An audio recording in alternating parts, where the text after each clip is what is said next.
नमस्कार, good evening. मैं हूं विक्रांत गुप्ता। आप जानते हैं कि अफगानिस्तान के साथ टेस्ट मैच है भारत को जो 14 जून से शुरू होगा बैंगलोर में।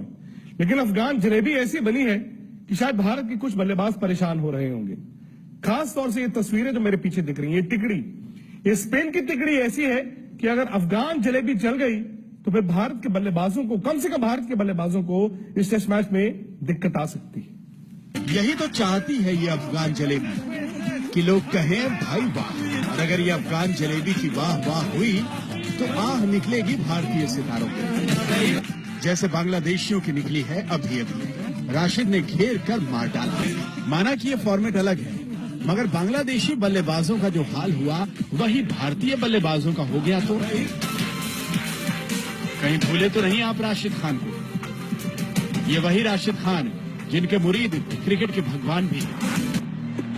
इस साल आईपीएल में राशिद खान ने बड़े बड़ों को अपनी स्पिन पर नचाया।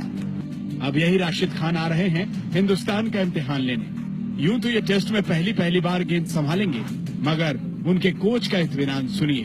चंद दिनों पहले उन्होंने ये कहा था। राशिद 19 के हैं, लेकिन उनका दिमाग 30 साल के मैच्योर इंसान की तरह है।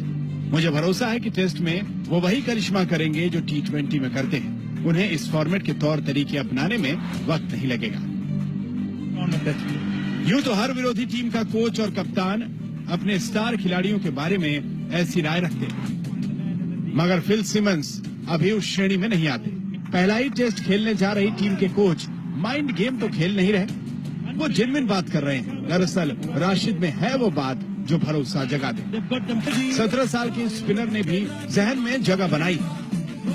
किंग्स 11 के लिए इस सीजन में उन्होंने कई मैचों में पासा पलट गेंदबाजी की, तो तय है कि वो अफगानिस्तान के प्लेइंग 11 में होंगे।